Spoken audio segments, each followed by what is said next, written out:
Can't do anything in politics without money. Sub-leader of volunteer development, designing literature, email marketing. This is 2 of our main tools, Red Fox 4 and 5-column analysis.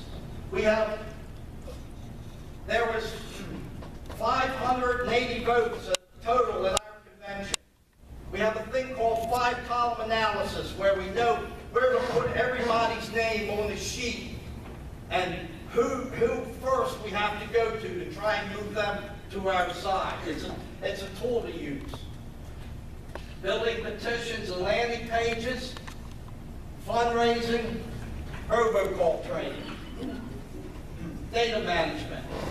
We do all these things besides put on a one-day school for people that approach us and are interested.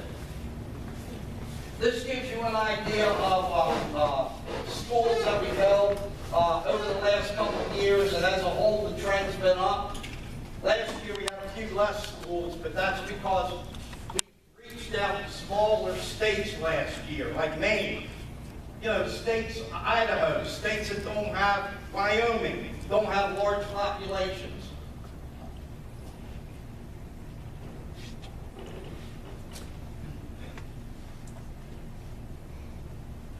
The red represents the states that we've taught schools in since 2009. Over 10,000 activists trained at this point. 14 instructors. And you want to be tired? Yeah, we're okay, good. Okay, gotcha. So I want to show you a couple success stories from the foundation. This is Sean Dowd from Arizona. He was an Army Ranger. 2009, he attended his first school. He's implemented this model of confrontational politics that we teach. 29 states he's been active in and 70 elections won. 15 states now have laws that Sean wrote abolishing speed and red light cameras. Remember before I was saying they will buy you? If you're good, they will buy you. The red light companies have offered Sean a job as a consultant for $430,000 a year because of the money that he's cost them abolishing red light and speed cameras. The Sorrell brothers. This is 2 brothers in Alabama in their 20s. They own a bookstore that does over $1 million a year in business. Successful pawn shop. That's Matthew. They quickly took over their local county committee, with getting themselves and others elected, and they also took over a number of seats on the state committee. In just 6 months, they elected a county commission candidate in a liberal district. This is their team at the elections headquarters,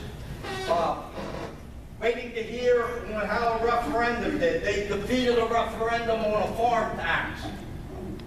They defeated property tax increases in the 7 surrounding counties. This is one of their postcards that they sent out. They took they didn't say vote against, they said vote for.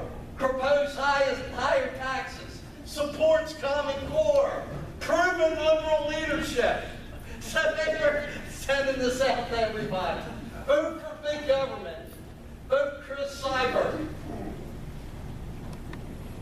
And this is 2 members of the State House in the center that these gentlemen have gotten elected. These 2 on the ends, in their 20s, 27 and 29 years old.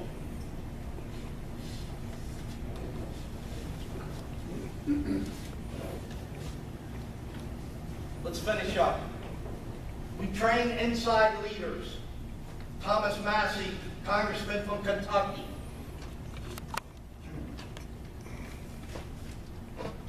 Let me bring them all up, then we'll go through them real quick. Delegate Gary Glenn from Michigan played a big role up there in defeating right to work. Jonathan Strickland from Texas. He's our sponsor down there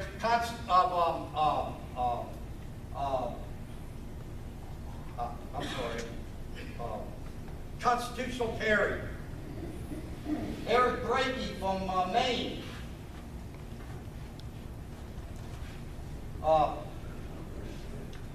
Past Constitutional Carry in Maine. Robin Grammer from Maryland. He used to be head of Campaign for Liberty, our state coordinator in Maryland, and we got him elected. And he's been putting forward our repeal Common Core bills down the legislature. So you get the idea. These gentlemen all support the foundation. They sign letters for us and do fundraising for us. This is what we need you to do. We need you to become activists. Learn the tools. And your job as an activist is to pick the fights that are going to pull people down out of the bleachers and onto the playing field for the first time. And then just like a minor league baseball manager, we want you all to help teach them the fundamentals of the political game. So there's envelopes in the back for donations. We have a proven record of success. You can look through the different reasons.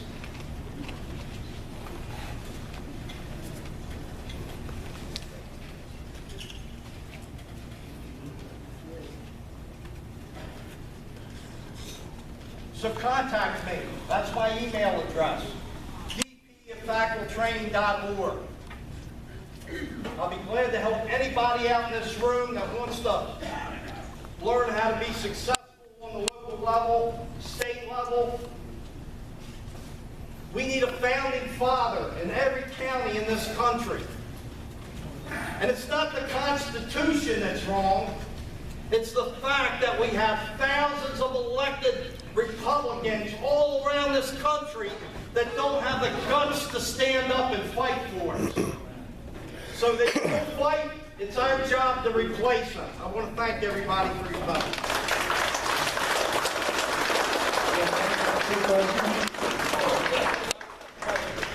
Thank you, Dave, for that excellent presentation. And here's the other one. Does anyone have, he has time for a few questions. Does anyone have any questions at all for Dave? Where we should be going, where we should go? Questions, anyone? You guys can do this stuff too. Up until I got involved, my whole life I fixed air conditioners for a living. All right? You know, I didn't learn this, you know, I didn't know what I was doing when I first got involved. Okay, I didn't have a clue.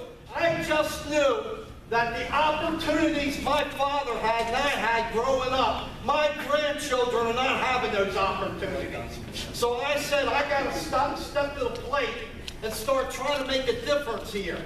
So it's not like I was born with this knowledge of how to do this stuff. You know, I'm 64 years old. I still go up an extension ladder onto a roof every day to fix rooftop units. This stuff, it's not magic. You can learn how to do it. And we've got to take control of our country back. So. Now let's hear a big, great patriotic thank you for Dave. We have a question. Good job. How many years did it take you to become a public speaker and full fire of energy? Well, I've kind of always been, from doing, like I said before, from doing the Civil War reenacting, I've always, you know, I had to develop a really loud voice to command a couple hundred men, you know, under fire, especially in the woods and everything. And like he mentioned before, one of the proudest things, I've raised millions of dollars for battlefield preservation. I've always had some kind of cause in my life, but one of the proudest things, my accomplishments, is burying that non-power line, you know, at Gettysburg along the Pickett Pettigrew Trimble Assault. You know, so it was over 2 miles of power line I raised the money and buried several years ago. So y'all can all imagine how I feel about this whole Confederate flag flap. You know? So, and let me say this to everybody real quick. All right, I know I'm running. You're kind. Go ahead. I purchased my first set of Confederate flags, and my wife and I have a place down Sea City in New Jersey where we go to the ocean. And on the way down 49, we pass a place called Finn's Point. And it's right outside of Salem. There's over 2,400 Confederate soldiers that are buried there on New Jersey soil who died at Fort Delaware during their incarceration. And now under federal law, you're prohibited from putting a Confederate flag on their grave. And I told my wife, every trip down the ocean now, I bought flags, we're putting flags on that grave. And whether you agree with the cause or not, you know, those guys, they deserve to be remembered and not their sacrifices washed away. So. Amen. Amen to that. We really appreciate you having Dave, and you know, hopefully some of your message gets through to just a couple of people. Thank you, Jim. Have a good trip south on the other side of the line. We have 2 additional presenters that will take some few minutes. One of the subject is ghost teachers, which some of you may not be too familiar with, but hopefully we can learn about what's happening. And the other one is something that we've heard more about recently, is a proposed public restroom policy.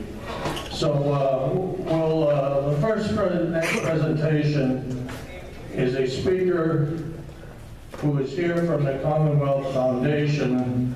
I'm having one of those senior moments. Yeah, his name is Bob Dick. I mean, it's a big long name you can't remember. But he's been with the Commonwealth Foundation for 4 or 5 years, and came all the way up from the King of Prussia, not quite as far as Dave.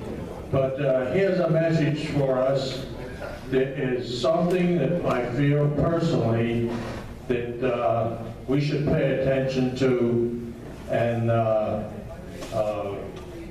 take some action in Harrisburg. So Bob, it's all yours.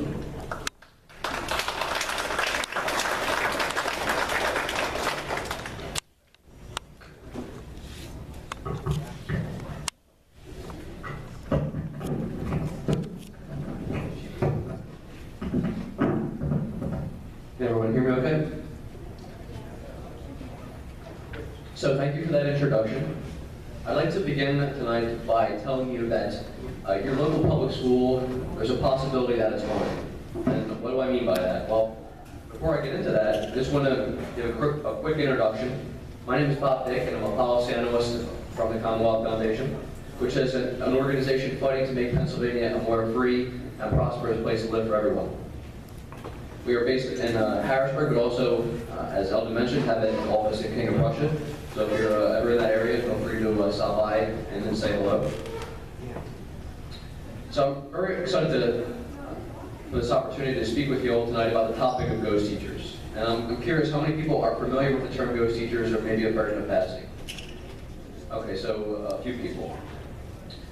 Well, what do I mean by a ghost teacher? A ghost teacher is a school employee who leaves the classroom for a union, but believe it or not, remains on the public payroll for on that school district. And so you may be able to find them on the books of the school district, but you're not going to see them in the halls of the school or teaching students in the classroom. And this is what we mean by ghost teachers. So here's just one example of how it works. And now in town, the school district, really the local taxpayers, cover both the salary as well as the benefits for the president of the Allentown Education Association, or the AEA. And this is the local teachers union in the Allentown School District. So according to the Fairness Center, which is a nonprofit interest law firm and also a partner organization of the Commonwealth Foundations, this subsidy to the Allentown Education Association has cost taxpayers in that district more than $1.3 million since 2000. So essentially, it's a subsidy to a private political organization, that being the teachers' unions. And it gets worse. Union employees, like the president of the AEA, can accrue seniority and pension credit while they're working for their union. So imagine that you're a teacher, you're working 25 years, you accrue seniority for 25 years, and there may be a teacher who worked for the same school district in the same school for 5 years, but then went to work for the union for 25 years. They now have more seniority than you do. So why is it important? Well, in Pennsylvania, there's a policy known as LIFO, or last in, first out, and that governs the way that school districts lay off teachers. So the last hired is usually the first fired. Now imagine if you're, again, a teacher, say you have 7 years experience teaching, and there's another teacher who has 5 years experience teaching in a classroom, but also 5 years working for a union. That teacher is going to get laid off last of those two teachers. So how is that a fair arrangement to the teacher who's in the classroom, teaching students, trying to improve their lives? I mean, is this how we're supposed to be treating teachers? Are we supposed to be giving these sorts of privileges and breaks to local unions as well as state unions in Pennsylvania? And I would say most certainly not. So while that example that I just provided is a hypothetical, layoffs in the Allentown School District are not.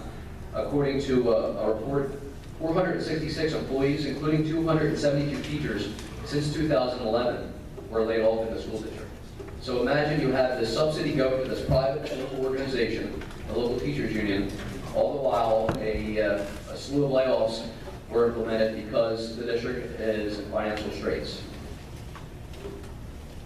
But this to me doesn't make much sense, but I guess it wouldn't be the first time that there was a government policy that didn't make much sense. So of course, Allentown is not the only school district that has authorized ghost teaching, otherwise known as release time or union paid leave. The Philadelphia School District also authorized a similar practice at the insistence of the Philadelphia Federation of Teachers, which is the local teachers union in Philadelphia. That union's president, Jerry Jordan, has been on release time for 3 decades, which is longer than I've been alive. Though the union apparently does reimburse the Philly school districts for its costs, it's not required to do so. And just like in the Allentown case, teachers on release time can still accrue seniority and pension credit while they're working for the union. And accruing this pension credit is a problem, especially in light of the pension challenges that Pennsylvania faces. This is probably one of the biggest issues that lawmakers are going to have to deal with. We have a $63 billion unfunded liability or pension debt that is staring us dead in the face. And here we have public employees, excuse me, not public employees, but private employees working for the union, also accruing pension benefits, and they're in the system even as it's underfunded. So there's certainly something wrong with that picture. And why should any private employee earn these inflated pension benefits when they're not working for the public? They're supposed to be working for the public. This is a public pension system. Why are these private employees have the privilege of acquiring these public benefits? So release time really isn't unique to Pennsylvania. It's also practiced in states like Michigan and Connecticut, as well as Arizona. In fact, in Arizona, our sister think tank, the Goldwater Institute, filed a lawsuit to end release time in the city of Phoenix. And the police officers there, they had taxpayer-paid salaries and benefits. And according to the Goldwater Institute, this costs taxpayers more than $4 million annually. So again, this is a taxpayer subsidy to a private political organization. Fortunately, the State Court of Appeals ruled the city's release time was a violation of the state skip clause, and so now the case is headed to the state Supreme Court. So there has been some success in terms of litigation and trying to fix this issue in Arizona. And so following in the footsteps of the Goldwater Institute, the Fairness Center has filed 2 lawsuits to stop school districts from diverting these public resources to these private interests. And both cases are making their way through the courts as we speak. I'd just like to briefly summarize 3 of the Fairness Center's legal arguments. against release time, and I know some people, looks like you're dozing off, so I'll try to get through this quick.